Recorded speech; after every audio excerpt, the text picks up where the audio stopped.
This railway line is part of my youth. My fascination for public transport, on rails in particular, started along this line. However, for a while it seemed to be doomed, and closing plans were discussed often. But also, its history is fascinating, as it was one of the Netherlands' most important railway lines in the past. Nowadays it seems to regain importance, so let me tell you the story of my local railway line.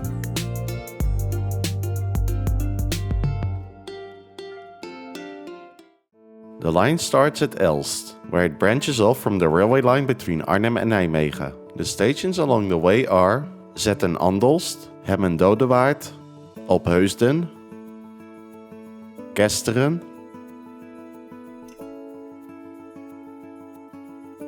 and it ends at the town of Tiel.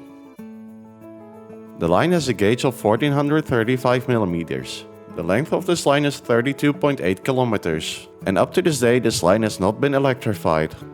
So now let me tell you a bit about this railway line's history, which is rather eventful. The railway was opened on the 1st of November 1882 on the section Elst, Tiel, Geldermalsen. It aimed to provide better connections to the region between the rivers Nederrijn and Waal. Later on, in 1886, the new railway line Amersfoort-Kesteren was opened. The region flourished based on all these connections, and the fertile lands between the rivers made the region well suited for fruit production. The railway lines offered some very attractive connections, and made especially my local station of Kesteren an important railway station. The railway line saw train services to Amsterdam, Rotterdam, and internationally to Germany and even Switzerland on some occasions. This amazing period for this railway line came to an end in 1940, with the invasion of Germany during World War II. The region where these lines are located were heavily contested during May 1940, and various railway bridges were destroyed. One of these destroyed bridges was the railway bridge across the Nederrijn between Kesteren and Rhenen. It was temporarily restored during the war, with a single track. However, in 1944, when Allied forces fought to liberate the Netherlands, this temporary bridge got destroyed again. After the liberation, the Netherlands was rebuilding. It did so with the former railway bridge, but sadly not for trains, but for cars. Train connections to the cities of Arnhem and Nijmegen were maintained, but it was a far cry from what it once was. At a certain point there was a through service, which came from Utrecht, but also to this came an end. Once the railway line got electrified between the towns of Geldermalsen and Tiel, electric trains were deployed for the service between Tiel and Utrecht, but the section between Elst and Tiel remained not electrified. At some point there were talks to upgrade the railway line to allow for freight trains, but after protests, a parallel alignment was chosen, which runs along the A15 highway. This new freight dedicated railway line caused also the connection of the passenger railway line to Nijmegen to be cut off. So, as you see, the line got downgraded quite often, and talks to close the line between Elst and Tiel altogether were becoming louder and louder.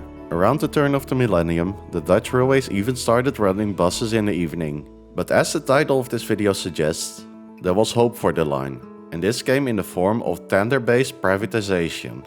In 2005, operations of the line were taken over by Sintes. Evening trains returned, and effectively the line was saved. In 2012, Arriva took over the service, and under this company, the line really made a comeback.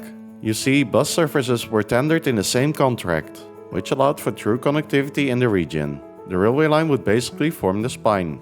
So you know what happened? Trains were starting to become fuller and fuller. Combined with the growth of the villages and towns along this route, the service was used more and more. But the more powerful region of Arnhem-Nijmegen sought to ruin it in the early 2010s. The railway line Arnhem-Nijmegen was seeing too many trains, especially because they wanted to add another intercity service between the cities. And in that effort, they sought to cut off the regional line from its last remaining connection to Arnhem as well. The line would then terminate at the bay platform in Elst, where all the passengers would need to transfer to different trains. Luckily, the province did not agree, and there was still enough space on the railway line. And while the bay platform was built, it was going to be used for a more positive reason. You see, ridership had grown that much over the years, and it started justifying another additional frequency outside of the peak. This additional service would then initially be terminating at Elst. But this meant that this line finally got a super convenient service at every 30 minutes, all day till 9 PM. And while this was already a big win, infrastructure changes at Arnhem Central Station were also conducted. This meant that nowadays the trains run every half an hour on all the route between Tiel and Arnhem. So you see, it can completely turn around, and the often stated line for public transport is true. Once you offer the service, the people will come. So I do hope you enjoyed this video about my local railway line so far. However, before we continue, I would like to ask you to leave a like to this video and subscribe to my channel. You will not miss any new video and it will really help me as well. Thank you. So now let's take a look at the trains that are being operated on this route. From 2012, once Arriva took over operations on this route, Arriva has operated the magnificent Stadler GTW. With 2 cars and a power pack, they are mostly sufficient for the current demand. But during the morning rush hour, a longer GTW or 3 cars often runs 2 round trips. The service that is currently being operated got branded RS33, in an exercise to copy the good example of German line numbering. Arriva, as a subsidiary of Deutsche Bahn, did this of course on its own initiative, but I hope we will see that more in the future in the Netherlands.